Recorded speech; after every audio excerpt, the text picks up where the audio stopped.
Pasensya na. Medyo nataranta kasi ako paglabas ko kasi andito na si si Banlo 73 ito. Ito yung sticker niya. Nakalaban siya sa BBC at saka sa TGRC. So ang speed niya is 1 to 21 at saka 1 to 20. Alright yung ibon natin ito. Pagod na pagod pa oh. Ay. Kalalapag ko lang nito. Tapos paglabas ko dito, hindi na nga nakapag-intro eh. Paglabas ko dito yan, biglang dumapo agad siya dito. Hingal na hingal yung ibon. Ako, Diyos ko. Meron pang kasunod dyan. Ewan lang natin kung anong sitwasyon natin ngayon. So, napakaaga ng ibon natin. Ang bilis. Ang bilis ng ibon. Pati ako, ninervyos ako. Kalalagay ko na nito mga abel. Ihi ng pala may kulugo.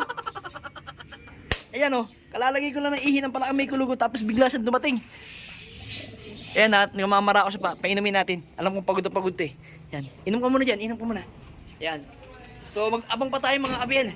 Yun mga abel. Hindi natin na video kasi may bisita kasi ako doon. Nakakita ko na lang dito na lang si Miss DQ. Ayan. Ang speed ni Miss DQ is 1115 mga abel. Alright. Ayos na ayos. Ganda lang uwi ni Miss DQ. Nalay, kukuha muna tayo. Ihi ng palakang may kulugo. Nalay, kuha muna tayo dito. Ganda lang uwi ni Miss DQ mga abel. Solid. Andali. Dali na muna natin to.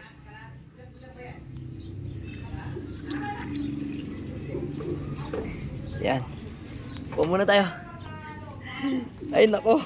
Hindi ko na video. Sayang. Di bale. Okay lang yan. Miss DQ, handali ah.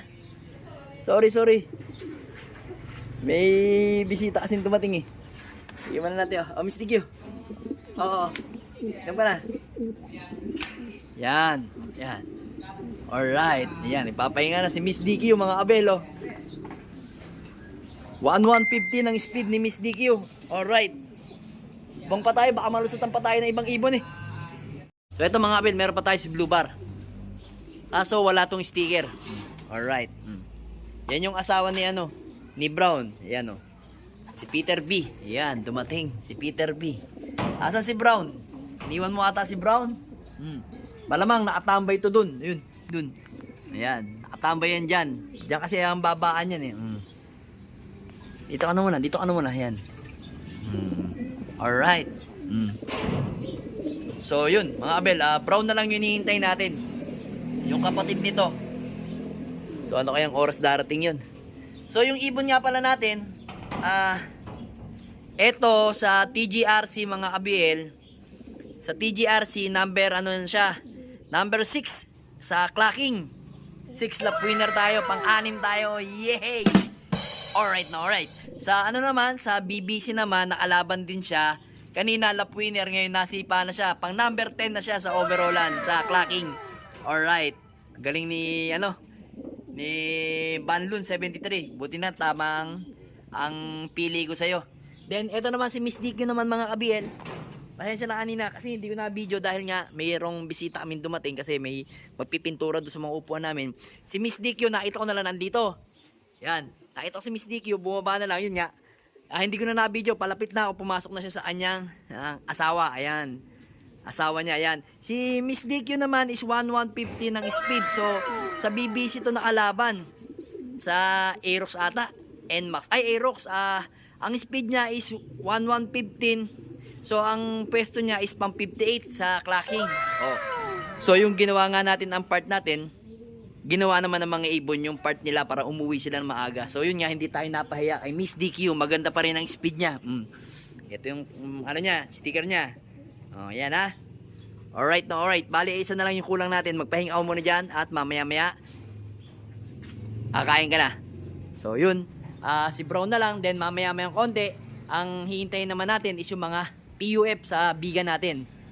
Yung tatlo nating ibon. Yan. Mamaya, papakainin natin ang mga ibon natin. At yun mga abel, hindi pa nadating sa atin si Brown. So ngayon, eto mag-aabang naman tayo ngayon ng ibon natin sa PUF. Release ng bigan. So maya-maya konti, mga 11:03 yan. Cut off na natin ng 1.3 ang speed. So mag-aabang na tayo ng ibon nun. Then, habang nag-aabang tayo nun, nagluluto muna tayo ng ano, nabubulol na, gugutom na eh. Kaya nagluluto muna tayo ng ano, ng liempo ng ano, liempo ng baka. liempo ng pating. Yan, para masarap yung ating tanghalian niya yan habang nag-aabang ako dito. Ayun, ang anak ko, tinapon yung aking ano. Tinapon yung aking tok-tok. Pang-beto-beto. So, ayan mga Abel, abang-abang na tayo. Hi, ang tagal ni Brown mga Abel. Pasok. Ayan, andito na si ano. Si Jansen. Nice one. Baka muna natin mga Abel. Mga Abel, saktong-sakto. Inihatid ko yung anak ko doon, no? Sakto yung datingan ng ibon natin. 1164 ang speed natin, mga Abel, kay ano, si Jansen. Hi, ito si Jansen, no? Yung ibon natin.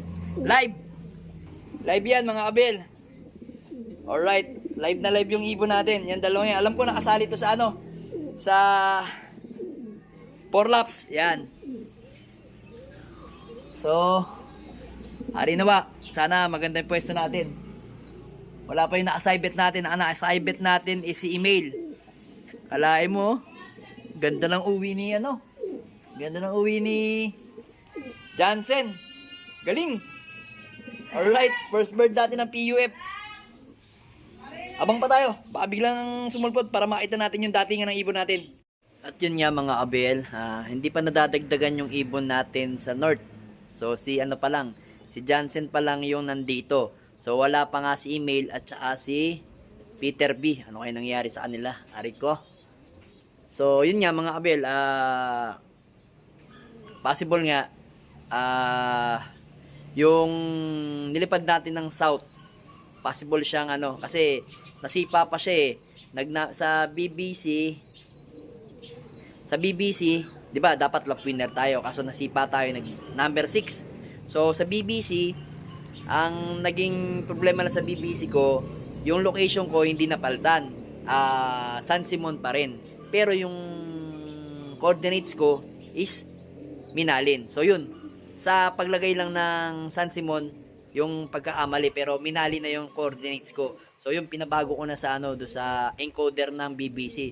Chinat ko yung encoder namin, sabi ko, yung ano namin, yung coordinator namin, sabi ko, pre, paipalta mo yung location kasi San Simon pa yung nakalagay. Dapat yun Minalin na. Yun nga mga Abel.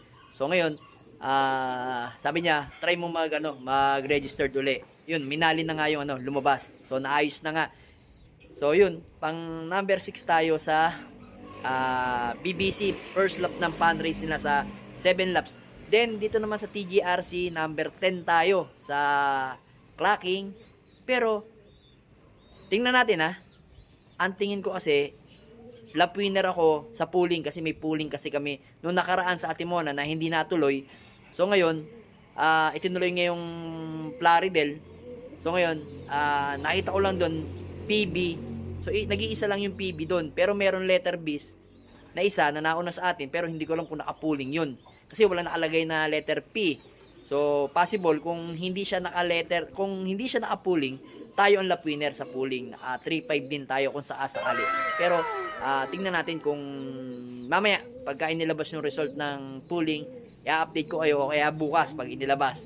Basta i-update ko kayo. Buti pa nga si Miss DQ nagpapahinga na. Ito, ang pwesto nito is nasa 58, number 58 sa BBC. Kasi sa BBC ko na siya inilaban eh. Pero sa darating na Friday, i-entry natin siya sa Allbird at saka yun si Banlon 73. So yun, i-entry natin sila sa Allbird din kasi Youngbird kasi si Banlon 73. So yun, sa ngayon, nag-aabang-abang pa tayo ng ibon sa norte kasi ang cut-off natin is alas 2:15. So anong oras na ba? Check natin. 1:40 na, malapit na tayo makatop. Aray ko, Diyos ko. Ang ganda pa naman ng ranking ni email. Kasi noong nakaraan, 1,000, tapos 1,098. Tapos ngayon, nag 1,064 ata noong nakaraan. Kaya maganda yung ranking niya. Ngayon, bababa yun. Etong isa naman na si Jansen, nakaraan, 868 yung speed niyan. Live naman. At least ngayon, nag 1,164 naman yung speed ng ibon natin sa Bigan. So yun, eto na, medyo mahirap na to ang labanan natin ngayon sa Tugigaraw kasi sa Tugigaraw biglang Galing kaming 3 bitaw ng kaliwa. Rosario La Union, Palawan La Union, Bigan, tapos sabay kakanan kami ng Tugigaraw. Kaya possible maraming matutulog na ibon dito. Sana wag naman tayo makasama. Pero wag muna natin isipin yun. Isipin muna natin kung paano natin i-recover ang mga ibon natin para mas maganda yung magiging performance niya sa susunod na lap natin, sa 4th lap natin. So tingnan natin, abang-abang pa tayo. Asa-asa ali dumating yung dalawa nating ibon. Pero ngayon, nagpapahinga at naglalambingan na si Miss Dikyo at si Red Pepper. Wow naman. Yun mga abel, kinalulungkot ko nga pala sa inyo sabihin na cut off na tayo. 220 na. Ang cut off natin is 215 lang. Aray ko. So isa lang ang umuwi natin ng North. Aray ko, malas. Ayan. Pero live naman to mga abel. Live to. 3 points na siya mga abel. So hindi nga umuwi sa atin si Email at saka si Peter B. Si Peter B kasi umuwi sa atin yung Monday na. So hindi ko rin alam kung ano nangyari. So ganun talaga. Move on na lang tayo. Ganyan talaga ang karera. Gulong kong tumbling. Pero di bali mga kabel, meron naman tayong live na isa. Yan. Si Jansen. O, yan o. Alright. Then, eto pa. Andito pa si Peter B. Andito pa si Banlun.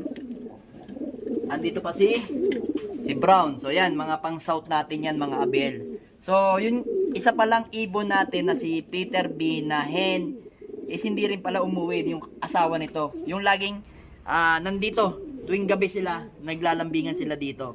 So yan, yun ang wala sa atin mga abel. Aray ko, sayang. Ganun talaga.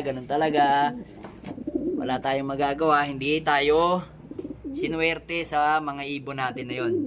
So yun, harapin na lang natin yung mga ibon natin dito, yung mga nag-clock at lalo na to si Banlun 73. Maganda-ganda ang laban nito mga abelo. Parang mga manok, kasi sakit manok ka. Solid.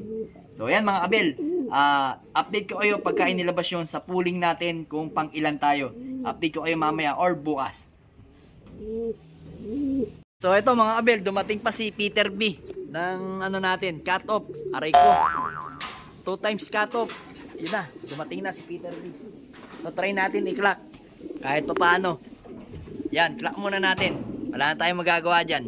So yan mga abel, dumating si Peter B kung kailan cut off. Aray ko, ba't ka nagpa-cut off? Ayan ang sticker niya mga abel. 682 ang speed ni Mister ni Peter B. Ayan, cut off always. Aray ko. Pero at least kahit pa paano mga abel, live pa rin ito sa patibayan natin. Kaya may pag-asa pa to. Mag-clock ka lang sa dulo. May pag-asa ka pa. May papartihin ka pa. Huwag ka mag-alala. Patibayan ng club at patibayan ng area. Kaya yan. Mag-clock ka sa last 2 laps. Yan ang importante sa atin. Basta uwi ka lang ng uwi. Mga Peter B. Basta uwi ka lang ng uwi, Peter B. Okay na okay yan. Wala tayong magagawa. Hanggang ganyan yung kaya mo lang eh. Talagang yun lang yung kaya mo. Okay na yan. Pahinga ka na.